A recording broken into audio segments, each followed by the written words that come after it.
Hello and welcome to our English news edition, the top stories.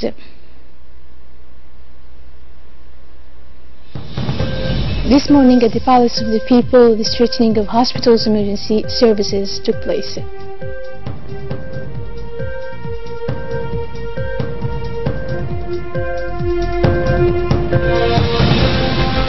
Among the international news, United States, Donald Trump bans the sale of weapons to those under 21 years old.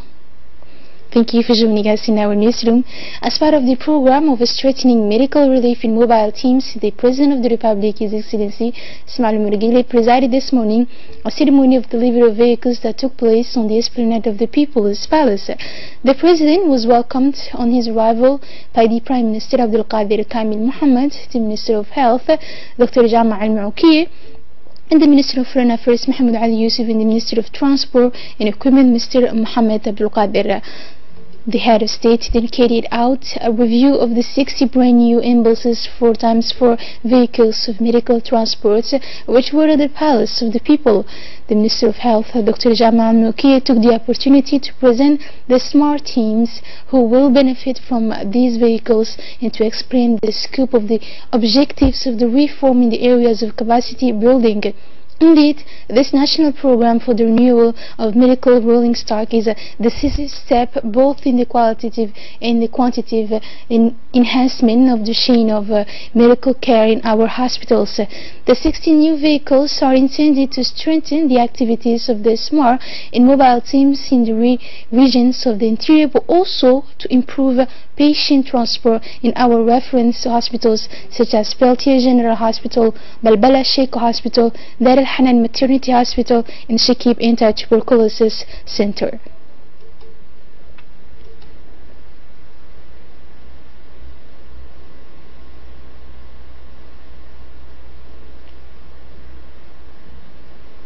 The President of the Republic was later welcomed in his honor by numerous personalities, doctors, senior healthcare personnel, as part of the ceremony organized by the Ministry of Health. This blood donation ceremony took place in the Hall of the People's Palace, where the National Blood Transfusion Center team had installed about 10 chairs to collect blood bags. The head of state encouraged the various donors who have done their work of self-donation. They were mainly officials of the Ministry of Health, and about 30 members of the Republican Guards have alternately offered their blood during this day. In turn, the President of the Republic was consulted in order to take a seat in the chair to show the way.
And during the blood donation day, the head of state returned to the blood collection hall to offer his blood to show the way in fulfilling his civic and patriotic duty of self-sacrifice and donation of blood for the benefit of the persons in need in our hospitals. The President Ismail Margeele was accompanied by Prime Minister Abdul Qadir Kamil Mohammed.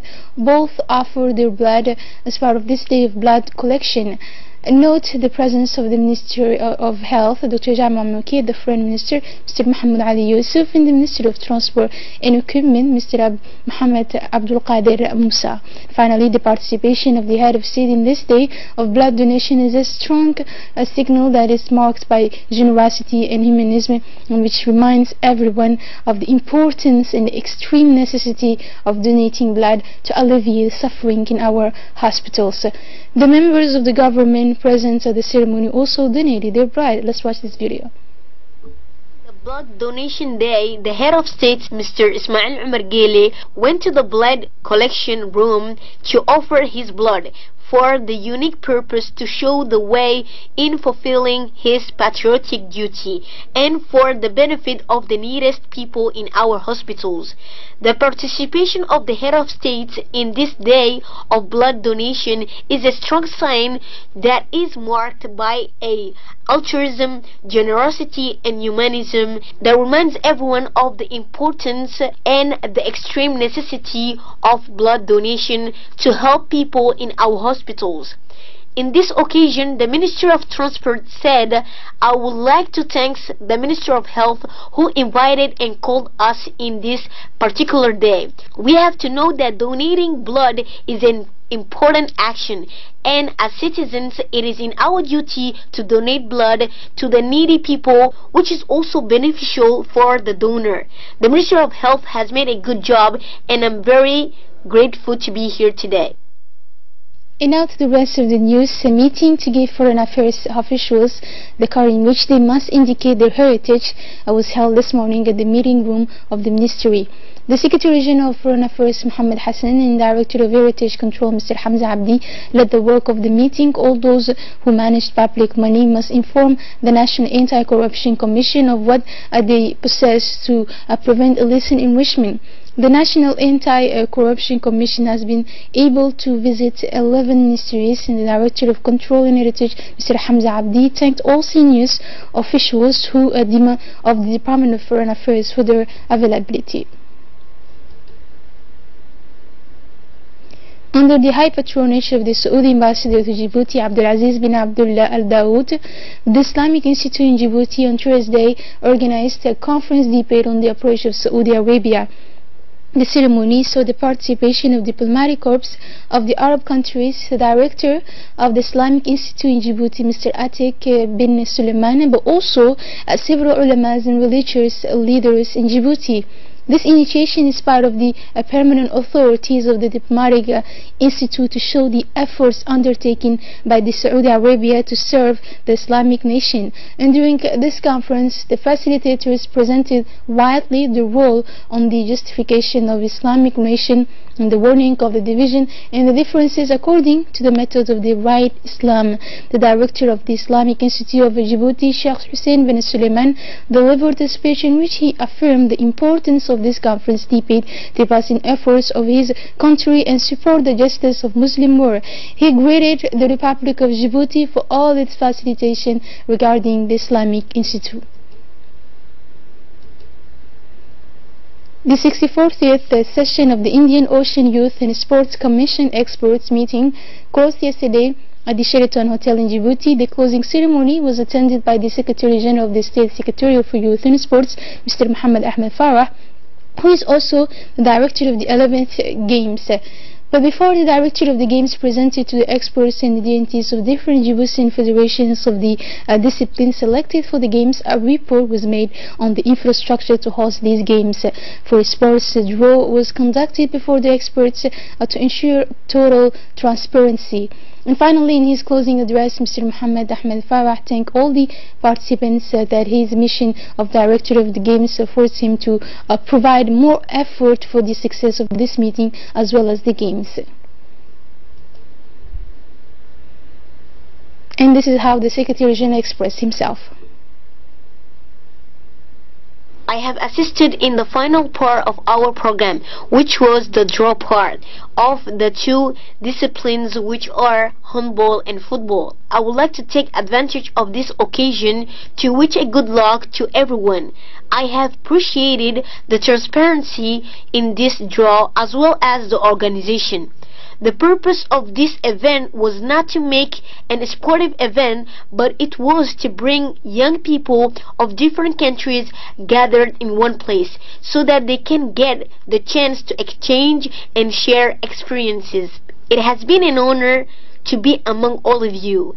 As in our duty, the direction and I will organize the program and will send it to all of you sooner so that you all get prepared for this great event. We are hoping as a feedback to get a massive participation record in all of your countries. I finally wish you all a safe flight to your homes. I declare this session closed. And now let me take you to the region of Ali Sabih. In Asamo, a village some 25 kilometers from Ali Sabih, patriotists are trying out agro-patriotism. The harshness of life, the lack of water and grazing due to climate change forces them to learn the work of the land to provide from it. On this piece of land, endemic drought has turned nomads into farmers. Men as well as women all work in the fields. In a few years, these new farmers have improved their productivity by mastering the basics of how to use seeds to fertilize the land, how to return the land and water it. Agriculture perimeters or fields multiplied at the edge of the Wadi of Asamo. In this locality, the old nomads now associate livestock farming and subsistence farming. 90% of the inhabitants of the locality understood that it was necessary to adapt and to no longer rely solely on livestock. Cultivated space sometimes appear in the yards of the houses. The inhabitants of Asamo cultivate a variety of food products, potatoes, tomatoes and the like. Each harvest is welcomed in general joy. Safia Ahmed has indicated that she inherited with her brothers 3 parcels of land whose products are enough to feed 5 families and the rest is sold. And according to her, the profits were significant last year. And we gained, she said, almost 3 million last year from harvests from these 3 parcels, including tomatoes, melons and guavas. Thanks to this, we managed to pay for the studies of our children, some of whom have gone to universities, she said.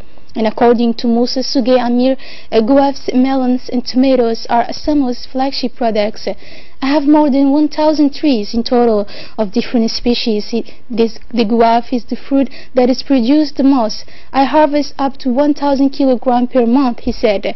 And sometimes a single tree could produce more than 200 kilograms of guavas, he said.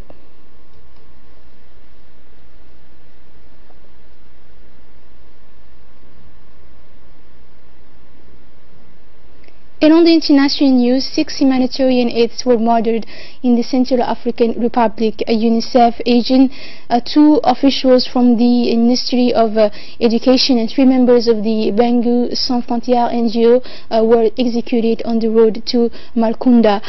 It is still a tragedy that shines the spotlight on the Central African Republic.